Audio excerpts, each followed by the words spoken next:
savions pertinemment qu'aujourd'hui, il fallait évoquer le problème de l'eau et le problème des transports. Déjà pour rappeler que la commune n'est pas compétente là-dessus, ce que les administrés n'arrivent pas à comprendre, et que c'est la CSBT qui a compétence sur l'eau et sur le transport. Et sur l'eau, c'est une vraie catastrophe, on va dire, sanitaire pour des zones comme Morin et le Haut-de-Galard et Matouba Papaye. Morin qui est privé d'eau depuis, disons, 2 mois. Pour des besoins usuels, on va dire, qui mettent les familles en difficulté et les enfants qui vont à l'école. À ceci vient se greffer maintenant un problème de transport. Disons, Saint-Claude, ces jours-ci, vit des conditions, des situations assez difficiles et que la population a quelques peines à comprendre. Donc nous, au niveau de la ville, il fallait que le débat vienne au niveau du conseil municipal afin qu'on appréhende bien sûr le niveau de gêne et qu'on le fasse savoir par la volonté populaire, par la voix populaire. Vous avez vu que tous les élus, disons, portent une parole de souffrance des quartiers et nous devons faire savoir ceci à la communauté d'Aglo et quand bien même les élus communautaires ont déjà, disons, fait leur mission. Mais je crois que devant cette situation-là, il est important pour nous qu'on redouble d'ardeur afin que les Saint-Claudiens puissent retrouver, disons, le liquide précieux qui est l'eau et surtout les transports qui affectent particulièrement, disons, les familles modestes et surtout les écoliers. Là, la ville continue à, disons, à assurer son développement. Et le conseil municipal se fait toujours fort de tenir parole. Et nous avons prévu de régler ce problème d'habitat insalubre sur Font-Vaillant. Nous le faisons. Et j'aime à préciser que nous le faisons dans le cadre de la loi Letchimy et dans la partie indemnité. Et on le fait aussi avec un dialogue permanent avec la population. C'est important pour nous de sortir cette population de ces logements insalubres. On a un arrêté préfectoral et c'est tout à notre honneur et c'est pour le bonheur aussi de ces populations-là que nous allons donc les reloger et surtout que nous allons entreprendre un travail que beaucoup de municipalités, surtout celles qui nous ont précédés, ont voulu, disons, attaquer. C'est le terrain de football de Saint-Claude. Donner à la population sportive de Saint-Claude un vrai terrain de football. Pour un coup, disons, l'ensemble de l'opération RHI et terrain de football, c'est plus de 3 millions environ.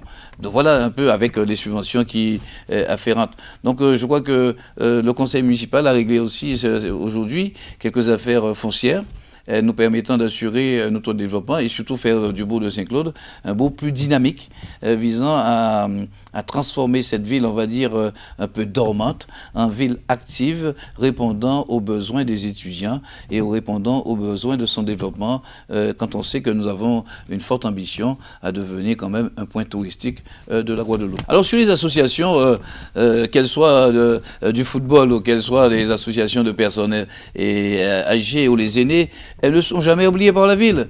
Mais bon Dieu, nous aimons à redire encore qu'il y a lieu pour les associations, que ce soit les associations s'occupant de football ou d'autres sports, qu'elles déposent leurs dossiers dûment complétés, on va dire. Et si on dépose des dossiers sans nous mettre des bilans financiers qui soient des bilans financiers, le conseil municipal, disons, dans sa grande complétude, a décidé de ne plus octroyer des subventions aux associations qui ne déposent pas des dossiers complets. Donc on a fait déjà une première vague de subventions, on va le refaire. Il faut saluer le travail qui est fait par la commission finance et la commission ad hoc qui s'en occupe. Pour peu, on demande aux associations maintenant qui n'ont pas encore eu de subvention de se rapprocher, disons, des services pour faire le point sur, disons, la qualité des dossiers. Et d'ici, disons, 1 mois environ, on pourra donc faire parvenir ces subventions à ces associations. Nous sommes, disons, nous-mêmes issus du milieu associatif, nous connaissons ce problème-là, mais les associations doivent faire un gros effort et dès l'an prochain aussi, nous allons entrer en contractualisation avec les associations. Là, disons, l'effort public est fait pour les accompagner, mais il faut qu'il y ait un effort aussi dans la prise en charge sportive et l'encadrement de ces jeunes-là. Autour des écoles, on peut nous faire toutes sortes de procès, mais sauf celui de dire que la ville de Saint-Claude n'accompagne pas l'éducation, n'accompagne pas l'épanouissement de ses élèves.